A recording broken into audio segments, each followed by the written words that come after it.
guys. I'm just waiting for it to connect. It's giving me a circle. Here we go. Hello, welcome to another episode. I know I am a day earlier today, but I have a different week planned. I have one of my clients coming over for a self-love weekend. So she's flying out on Friday and she's staying with me or a hotel. They can choose. She's chose to stay at mine. And we're doing a whole self-love weekend. So we're going to a spa on the Saturday, having an amazing dinner in the evening. And then Sunday we're going to go on a gorgeous woodland walk. So that's what I'm doing this weekend. And that's why I'm a day early doing my live and my episode. So this one today, I don't really have any notes for it. Although I do have like some awesome things that I've just wrote down to share with you guys whilst I'm talking so you understand it better. But I want to talk about my 3-step process that I do for myself every day practically, and for my clients to help you to grow and to help you to find your happiness and to actually reach your goals. Because when we're stuck and when we can't see past the things that are happening and we keep going in circles because we think the same things over and over again day after day, we're stuck in what is called our limiting beliefs. And our limiting beliefs actually are taught to us from ever since you were born as a child. You were born a beautiful, pure soul, obviously with no thoughts, no bad habits, because you've not learned anything yet. So as we grow up, we model.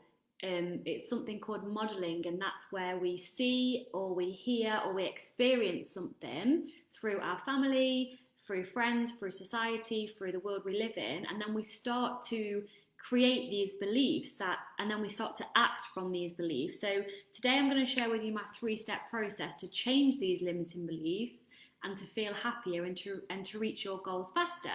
So I've got a bit of paper here because I've wrote it down because I want to show you as a visual as well. So when we go through these together now, I would like you to write them down if you're able to do that, because it's so much more powerful and easier to physically write these questions down that I'm asking you, because if you just think about it, it's harder to work through. So grab your pen, grab your paper. I'm going to share with you the process, the steps to do it, and then I would like anyone to share in the comments if they would like me to do, or us together to do a thought model for yourself. So the thought model then, what is that? So it's a 4-step process, but I've added a 5-step to it. The first step is the situation, so that's at 0, so that's neutral. So let's say I use I will use an example as I'm going through because it will make more sense. So one of my old thought models, the circle, the limiting belief that I was in, was, I'm going to choose a body one because that means a lot to me and I've come so far in that, was if I don't have abs, then I'm not worthy, or I'm overweight, or I'm just not good enough. So if my body doesn't look a certain way, then I'm not good enough. So the situation for me at 0 then, the situation would be, I was looking in the mirror and I just felt this wave of, yuckiness, right? I'm sure we can all relate to that, at least at some point in our lives. So the next thing we're going to look at is number 1. So the thought. So the situation it was, I looked in the mirror straight away, and this happens so close together, so quick and so fast in your mind and in your heart that it feels like it's just almost instant. But there is a tiny gap between each one happening, and we're going to talk about that more in step 3. But step 1, the situation, then the old me would look in the mirror, that's the 0, that's the situation, that's the neutral, that's not going to change. So I look in the mirror.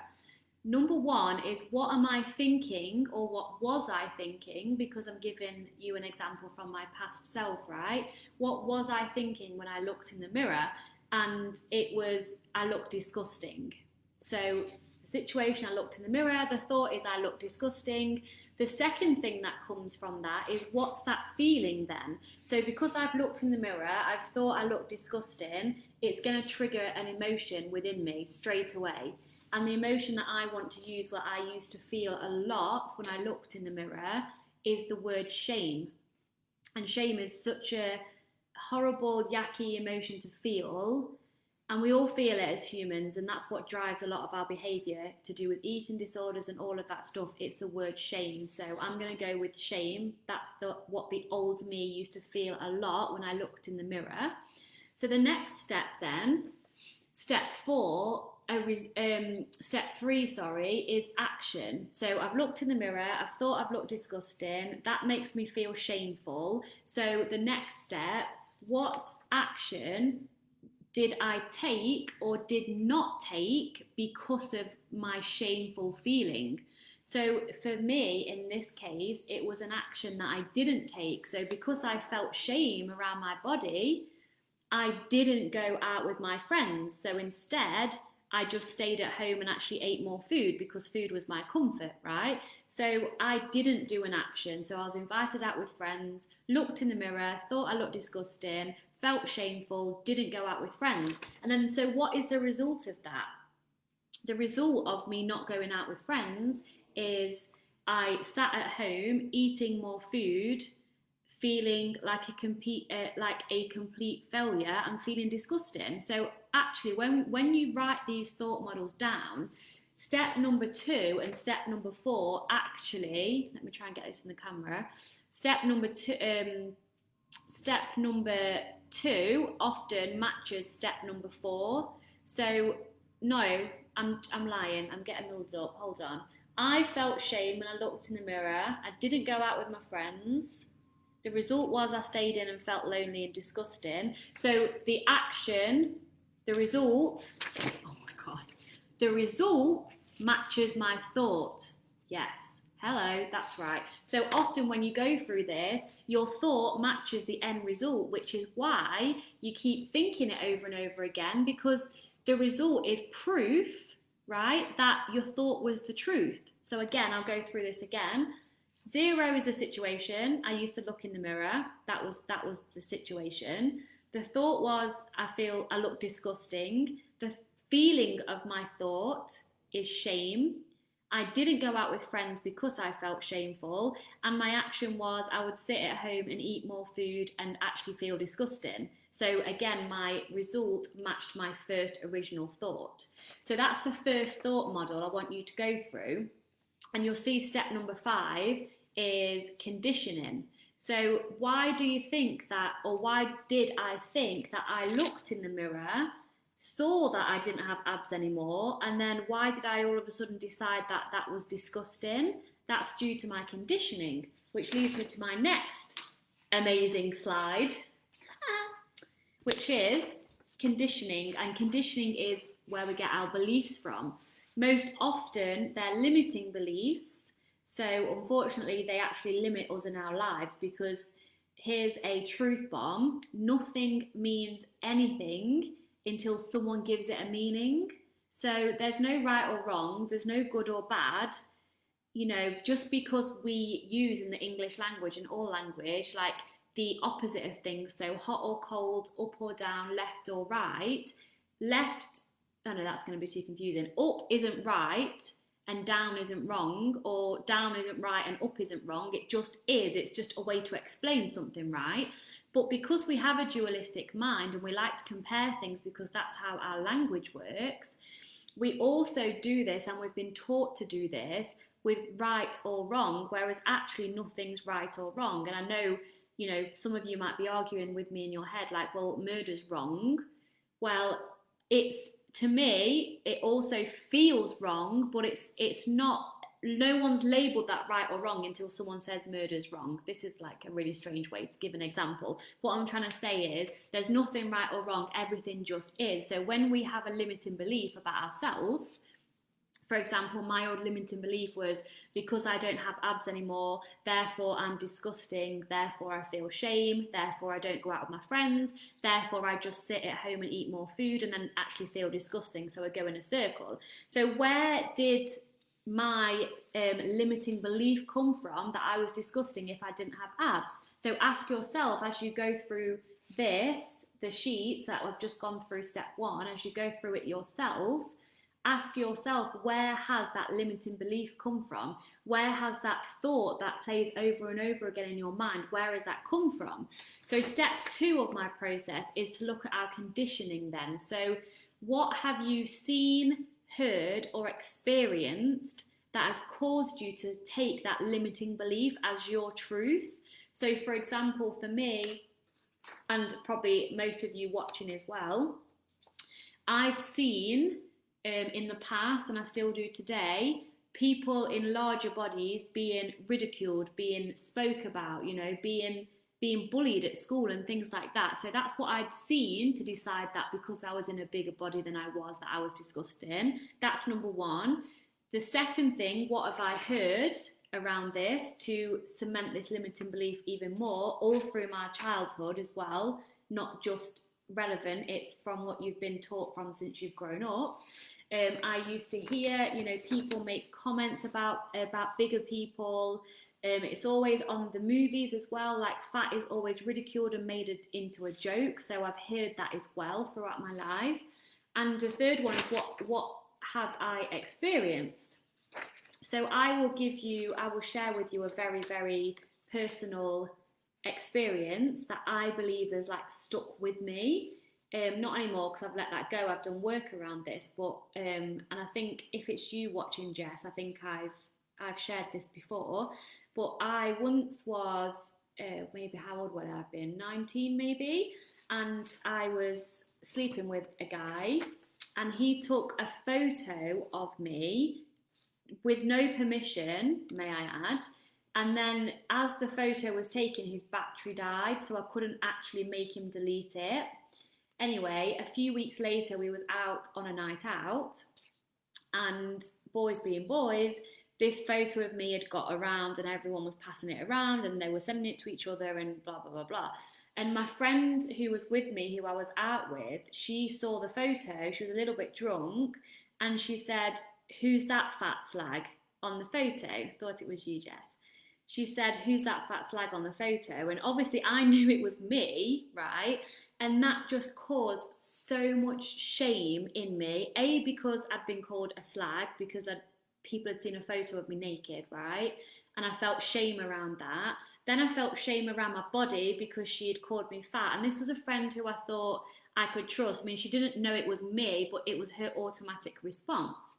So that kind of was like trauma to me, and there's so many other things I've experienced, which is why I had that limiting belief on, unless I am skinny then I'm not going to be loved. So that's just one experience. So that was quite a dramatic one. So ask yourself, the thoughts that you keep having over and over again, your limiting beliefs, where did you learn that from? Because we're not born, like I wasn't born hating my body already, because I've learned that throughout my life. Does that make sense? So the next part of the conditioning, step 2, is to move on. So now I understand, or have understood, that I wasn't born hating my body, or you wasn't born with your limiting beliefs. You've learned it and you've seen proof to believe that limiting belief through these things here, what you've seen, heard and experienced. Once we understand that that's not actually ours, we've been given that, we can then decide to let that go and then choose another belief. This is the hardest part, because your brain likes to do the same thing over and over and over again. That's how our brains are wired, and it actually is very helpful for us because of the power of habit, right? So you get up, you brush your teeth, you go for a wee, whatever you do, even the way you wash yourself in the shower, just take notice of it. Next time you wash yourself, you do the same thing that you always do. Like I always start with my left hand and then I like wash up my left arm and then go to like blah, blah, blah. So you do the same thing without thinking about it, because that's helpful it's like when you learn to drive, it's like habit now. If you've been driving for a long time, sometimes you get home and you don't even remember driving home, right? That's because it was formed into a habit. But remember when you first learned to drive, in my experience, it was horrible because I just was like like I couldn't do it, and I hated it because I had to think so much about it. Even when I passed my test the fourth time, may I add, I was so cocky with everything in my life. This was a good lesson for me. I failed 3 times and passed the fourth time. Even then, whenever I reversed anywhere, I had to have no music on because I really had to concentrate. So the reason I'm telling you this cool story, bro, is because when you start talking to yourself like shit, when you have these limiting beliefs going over and over again in your mind, that's actually your habit. So your brain is wired to speak to yourself like shit, which when we try to then change that, it's really uncomfortable. But because you're changing it to something that actually serves you, you're changing it to something that actually empowers you, it's easier to stick to because it feels good when you do it. It just takes so much effort. So the next step is step 3, is to do a new thought model. However, we're not going to go through the thought model the same order is in what we went through the first step, when we noticed what we were thinking, we noticed how shit we were feeling, etc., etc. We're going to go through it a different way. So 0 is always going to be the situation because that's neutral. So let me go back to my old example. I used to look in the mirror. That was the situation. I looked in the mirror. That's it. That's always 0. The next thing I want to ask myself then is, what result do I want? So bearing in mind, my first thought model that I did with you guys was, the result was I stayed at home, got loads of food and just ate because I felt shameful and I didn't go out with my friends. So then if I'm thinking of my higher self, if I'm thinking of happiness, if I'm thinking of my goals of actually being happy, what's the result that I want then? So the result for me in this particular situation is, I would have wanted to go out with my friends and socialise and have a good time. So that's the result that I want.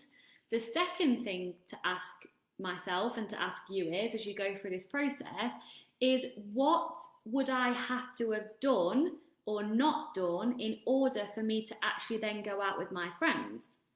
And that's quite easy because then I just basically would have had to go out with my friends. So whereas in my first thought model, I didn't go out, in this new thought model, the action I would have to take in order to have a good time with my friends is to actually go out. So that's easy. The next one, number 3, is what feeling or emotion would I have to feel in order to go out with my friends, in order to take that action to go out? So what's coming up for me is confident. I would have to feel confident in myself in order to then take the action to go out with my friends, and then in order to have fun. So this leaves the very last one, the hardest one.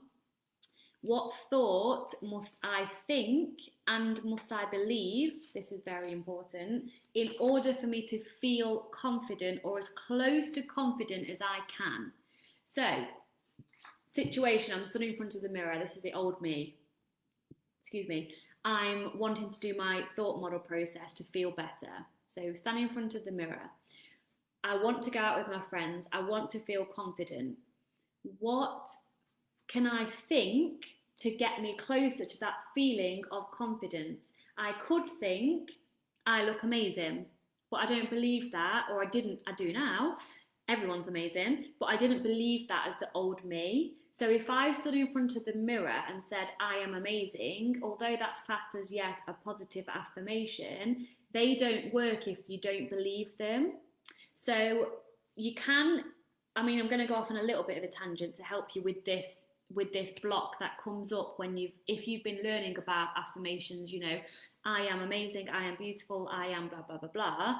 They're really powerful and really helpful, but you have to believe them, or at least believe that could be possible. So if you come up against this, you could start to look at what if affirmations, which I learned from the beautiful Kayla Anderson. Check her out. She taught me how to say, what if I thought I was beautiful? What if I thought I was amazing? So you just create that possibility, you create that awareness of, wouldn't it be nice if? So that's something to do every single day with your affirmations, so you're not just looking at something and disagreeing with it straight away. That can be really helpful. And also what can be helpful is just to say the word. is to say the word beautiful, not with the I am in front of it. So your brain doesn't argue with it as much. So when you're using affirmations all around your house, and I hope you guys do this, they're all over my mirrors everywhere, just use the word beautiful or strong or enough if it's too uncomfortable for you at the moment to say I am beautiful, I am enough. Okay, so going back to my thought model then, so I'm in front of the mirror, I need to feel as close to confident as I can in order to go out with my friends. What's the thought that I can think? I've already said saying I look amazing is too, I don't believe that at all, or I didn't believe that at all. So then how can I reframe my thought in order to take me close to that confident feeling, but I've got to believe this thought. So my thought at the beginning of my journey was something like this. So I look in the mirror, and my thought then would be, to serve me, to get me to as close to confident as possible, would be, my body is okay. There's lots of people at different shapes and sizes. Nobody's going to be interested in me. And then I would feel not super confident, but I'd feel a lot better than feeling ashamed, because my first original thought was, you look disgusting. So I've gone from you look disgusting to I look okay, like no one's going to be bothered about exactly what I look like. There's loads of different shapes and sizes of people out there, and I'm just going to focus on having a good time with my friends. So it takes me closer to that confident feeling. So I probably wouldn't say I'd felt confident, but I'd feel more neutral and less anxious about it, which would enable me to then take that action, because I wanted to be bold and push myself outside of my comfort zone, and then go and take the action to go out with my friends. And then I actually did that. And so when I did do these things, like the first time I put on a bathing suit when I was like the biggest I'd ever been, it was scary as hell. And then I did it, and then the world didn't end. And then I was like, oh, okay, it was uncomfortable, but I'm still here. No one said anything, like the world didn't end, like people still love me. So it's actually the action that you take has the biggest effect. So I hope those steps have worked. What I'm going to do is, because this is going to be a podcast, obviously there's no visual on that. It's also going to be, if you are listening to the podcast, guys, when I've released the podcast, please check out my social media or the link that I'll post, because I've actually created the three-step process in really nice, easy to read, easy to journal about steps. So check those out. They'll be really helpful. And Jess, thank you for watching, my love. I had a few people, but hopefully people will watch the replay of this. And if you need any help, if you've got any questions, reach out to me. And I've actually got a group coaching that's been recently launched called Victoria's Secrets to Self-Care. It's an amazing group. It's full of really special, I like to call them queens, because we're all queens, and I like to empower each other. And we share journaling prompts. I set you goals. You're accountable to me for your goals. We have a book club every month. We have a theme of the month, and we have live coaching calls. We have workbooks to work through. It's a really amazing group. It feels so good to run. So if you want more information, just send me a message. And I'll see you guys next week. Mwah.